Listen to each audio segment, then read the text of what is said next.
en tiempos de David, que era tienda del encuentro, y cuando se da la inauguración del nuevo templo, hecho por Salomón.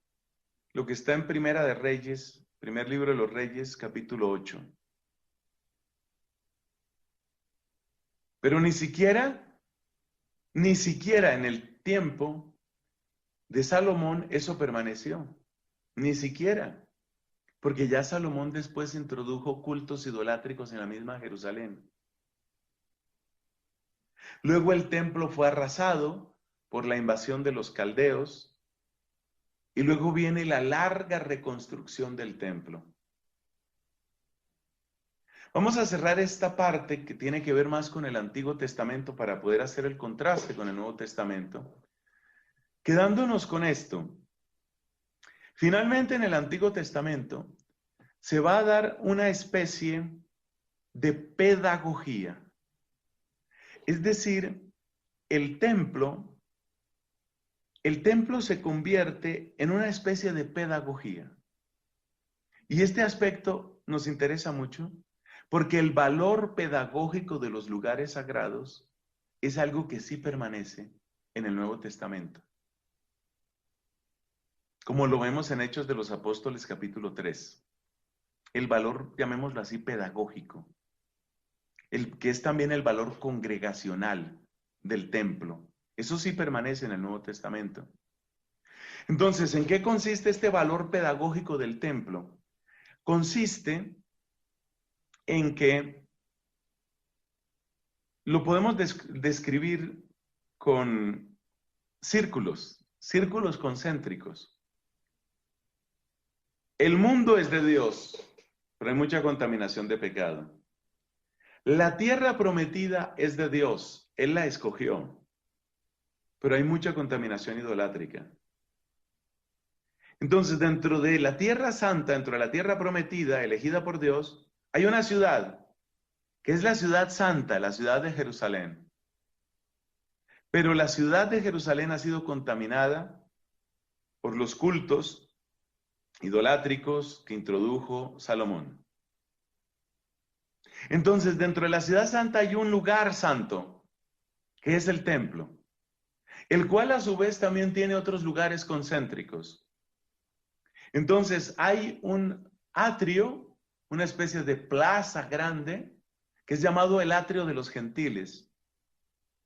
Y ahí pueden entrar visitantes. Luego viene el atrio de Israel, donde solo pueden entrar los varones. Luego viene el santo, otra zona más interior, donde solo entran los sacerdotes. Y luego viene el santo de los santos, donde solo entra el sumo sacerdote y solamente una vez al año.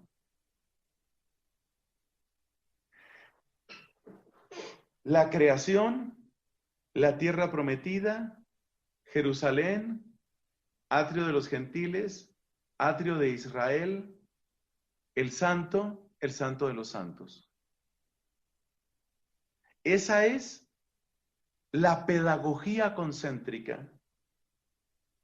Es decir, pedagogía que quiere llevarnos a redescubrir.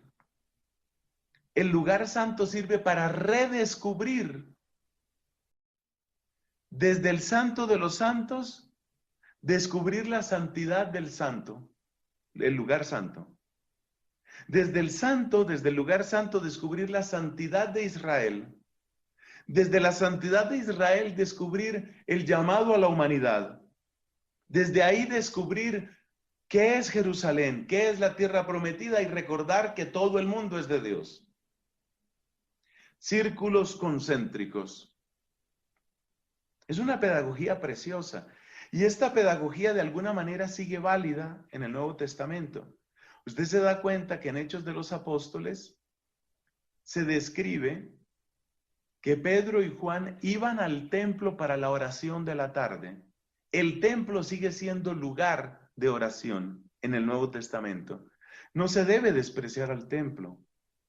Algunas personas, me parece que de un modo un poquito irresponsable, hablan de cualquier manera de los templos, como quien dice, no, pues si el ser humano es lo sagrado ahora, lo único que interesa es el respeto a la justicia y el respeto al ser humano. Es lo único que interesa. No, es una posición exagerada. Es una posición exagerada. No, no puedes hablar así. Y decimos que es una posición exagerada porque ese ser humano todavía no es ya santo de los santos. No es. Ese ser humano es un peregrino. Ese ser humano está en camino. Y el ser humano que está en camino necesita ser educado. ¿De dónde viene la palabra educar? Educo, ducis, ducere, ductum. Educar es conducir desde un punto de partida, sacar y llevar. Eso es lo que significa educar. Ese es el sentido de educar. Entonces, si eso es lo que significa educar, hay algo muy importante que debemos recordar. Y es que la huella de lo sagrado está en el ser humano. Nosotros somos imagen y semejanza de Dios. Pero esa imagen tiene que ser educada, es decir, tiene que ser sacada afuera. Y por eso se necesita una pedagogía. Pedagogía viene del griego país, paidos, niño, y el camino que se hace con el niño. El caminar con el niño. Entonces, el templo sí conserva un valor en el Nuevo Testamento, un valor pedagógico, un valor de anamnesis, un valor para recordar que el lugar me está diciendo quién soy yo. Por supuesto que lo sagrado finalmente es el ser humano, pero yo necesito, como no soy santo, como no estoy en la plenitud de la alianza, yo necesito recordar, necesito tener claro, yo tenerlo claro, que voy en camino, necesito recordarlo. O sea que el templo tiene un valor, pero el templo también puede ser idolatrado. Y aquí es donde tenemos que ver un pasaje que ese sí lo vamos a ver. Ese sí lo vamos a ver en este momento.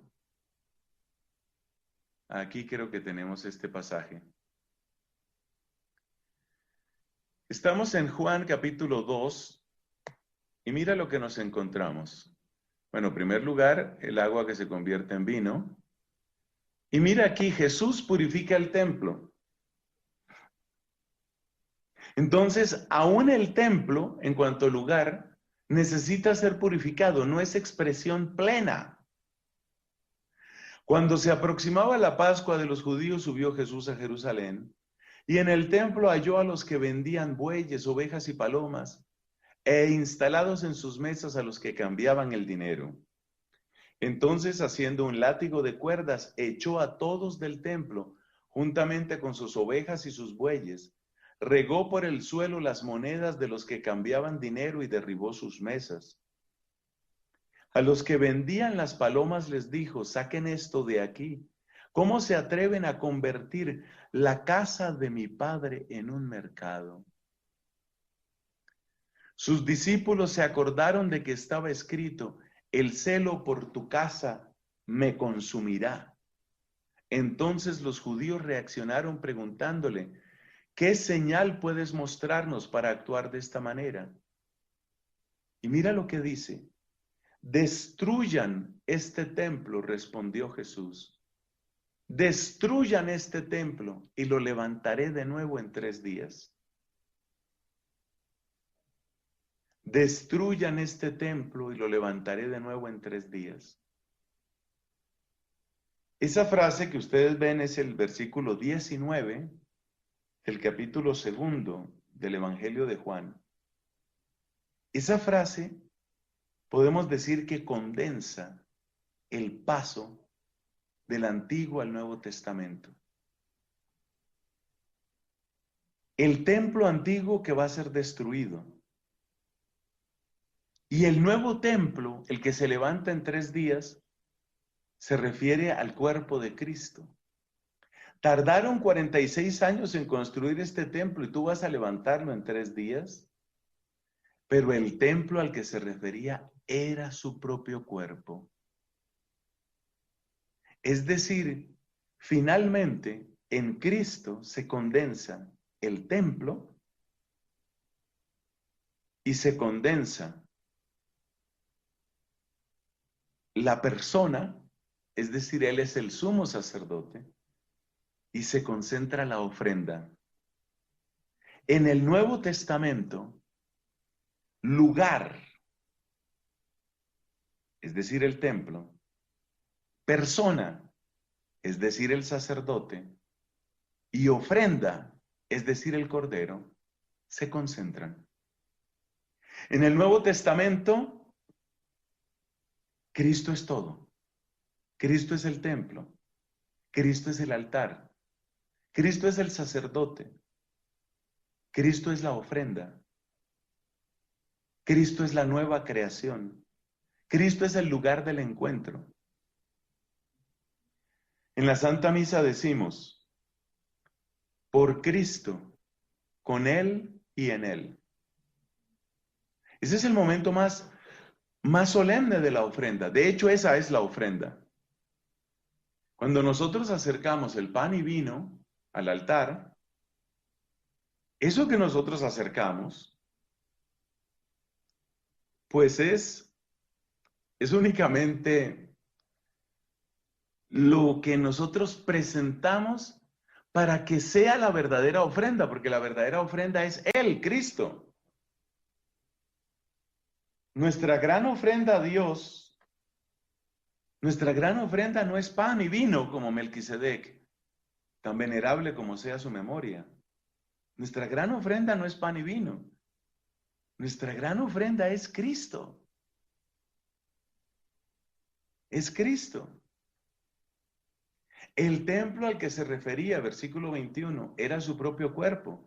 Así pues, cuando se levantó de entre los muertos, al tercer día, sus discípulos se acordaron de lo que había dicho y creyeron en la Escritura y en las palabras de Jesús. Entonces, todo va finalmente hacia Cristo. Pero aquí hay que evitar un malentendido, una especie de exageración que puede ser irresponsable. ¿Cuál es esa exageración? Pues la exageración es la de los que dicen, mire, ya no importan los sacramentos. No importan los sacramentos porque finalmente la ofrenda somos nosotros mismos. Hay un pasaje en ese sentido que nos va a importar y yo quiero que lo presentemos aquí, pues porque a veces se alude a él de una manera, ya digo, irresponsable. Es Romanos capítulo 12. Por lo tanto, hermanos, dice esta traducción, tomando en cuenta la misericordia de Dios, les ruego que cada uno de ustedes en adoración espiritual ofrezca su cuerpo como sacrificio vivo, santo y agradable a Dios. Romanos 12:1. Entonces, este texto se puede tomar de un modo un poquito exagerado en la medida en que es irresponsable. Se puede tomar ese texto para decir, ya no necesitamos sacramentos. Los sacramentos no los necesitamos. ¿Por qué? Porque cada uno ya es el sacrificio. No necesitamos templo. ¿Para qué necesitamos templo? Si el templo es Cristo. O como dice aquel salmo que citábamos antes, el 113, Judá fue su santuario, Israel fue su dominio. Nosotros somos el templo. Y no necesitamos tampoco sacerdotes. ¿Por qué? Porque si miramos de nuevo Romanos capítulo 12, versículo 1 dice, cada uno de ustedes en adoración espiritual, esa es la traducción que ellos intentan dar aquí de lo que se llama en otras traducciones culto razonable, es decir, el culto según el logos. Razón en griego pues es logikos, bueno, es logos, Entonces, el culto razonable es el culto lógico, el culto de acuerdo con el logos. Aquí traducen por adoración espiritual. Vamos a ver, por cierto, qué dice esta nota, no me quedo con las ganas. Dice, como alternativa, racional. Por lo tanto, tomando en cuenta la misericordia de Dios, les ruego que cada uno de ustedes, en adoración racional, realmente lo que dice es adoración según el logos, ofrezca su cuerpo como sacrificio vivo. Conclusión, no necesitamos sacerdotes. Esa es la protestantización de la liturgia. No necesitamos sacerdotes, no existe sacramento del orden. Fíjese que cada uno es el que ofrece el culto. No necesitamos ofrenda, porque la ofrenda es cada uno de nosotros. Somos sacerdotes y somos ofrenda. Y no necesitamos templo, porque Dios lo que busca es adoradores en espíritu y en verdad, no busca aquí o allá. Pero esa manera de hablar, ¿cuál es el defecto de esa manera de hablar? El defecto de esa manera de hablar es que supone que ya nosotros estamos plenamente, perfectamente en la nueva alianza. Y resulta que nosotros, lo mismo que la tierra prometida, llevamos el alma tachonada de idolatría. Tenemos una cantidad de ídolos. Si no tuviéramos ídolos, no tendríamos pecados. Y dice la primera carta de Juan, si decimos que no tenemos pecado, nos engañamos. Entonces, sí tenemos pecado.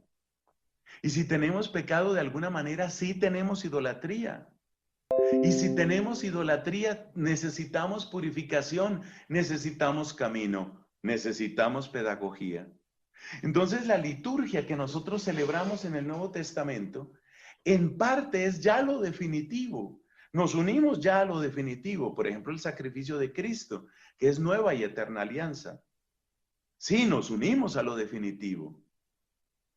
Pero también hacemos camino. En la liturgia hacemos camino. Entonces, cuando nosotros tenemos una iglesia, un templo, una capilla, la capilla en su arquitectura, en su belleza, en su atmósfera particular, es pedagogía. Por eso no se puede hacer, no se puede llamar templo cualquier cosa. No cualquier cosa es templo. Porque tiene que tener ese elemento pedagógico, que es un gran servicio al corazón humano para llevarlo a la profundidad de Dios. Y por eso tenemos sacerdotes. Ah, pero si cada uno tiene que ser ofrenda. Sí, cada uno tiene que ser ofrenda. Pero ese ser ofrenda, ¿a quién te lo da? Cristo. ¿Y cuál es el papel del sacramento del orden? Eso o lo han estudiado o lo van a estudiar ustedes cuando vean la materia Sacramentos 2, sacramentos de curación y de servicio. Ahí hay que hablar del sacramento del orden. Y en ese sacramento del orden, ¿qué es lo que vamos a encontrar? Vamos a encontrar que lo propio del sacramento del orden es hacer presencia de Cristo cabeza. Sí, si ya estuviéramos en la plenitud del cielo, ahí no se necesitarán presbíteros. En la plenitud del cielo no se necesitan obispos. Y con el respeto al sucesor de Pedro no se necesitan papas. En la plenitud aquella no se necesitan papas. Pero no estamos en esa plenitud, estamos en camino. Entonces el sacerdote, sobre todo el sacerdote que vive su vocación, el sacerdote que vive la liturgia, es pedagogía que va llevando hacia esa plenitud. Y eso es lo que uno se encuentra en los santos sacerdotes, que bendito sea Dios, son tantos en nuestra iglesia. Un santo sacerdote, un verdadero presbítero, un verdadero obispo, un papa que viva su vocación en toda su profundidad, es un regalazo de Dios, porque cumple esa función de camino. Entonces sí necesitamos ofrenda, sí necesitamos templo y sí necesitamos sacerdotes, pero de un modo distinto a como estaba en el Antiguo Testamento. ¿Por qué? Porque en el Nuevo Testamento nosotros ya tocamos, nosotros puede decirse ya rozamos lo que es la eternidad, la, eh, la definitividad, lo definitivo.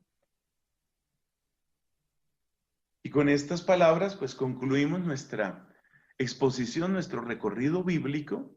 Me parece que era muy importante ver estos otros elementos de cuántos nos resultaron al final. Pues el tiempo, por el tema del ritmo, los lugares, las personas y las ofrendas. Darnos cuenta cómo hay una evolución que nos conduce finalmente a una realidad nueva, que es la nueva alianza. Pero esa nueva alianza, aunque supera, por supuesto que supera, la carta a los Hebreos dice que ya ha quedado desueta la antigua alianza, aunque quede desueta, superada la antigua alianza, eso no significa que nosotros estemos ya en el cielo. Ya tocamos, ya podemos decir que tocamos lo definitivo. Sí, lo tocamos. Bendito Dios, tocamos lo definitivo. Pero aunque tocamos lo definitivo, nosotros tenemos que decir que estamos todavía en camino.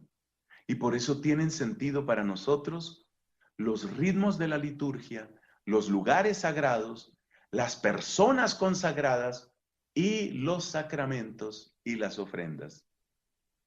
Gloria al Padre, al Hijo y al Espíritu Santo, como era en el principio, ahora y siempre, por los siglos de los siglos. Amén.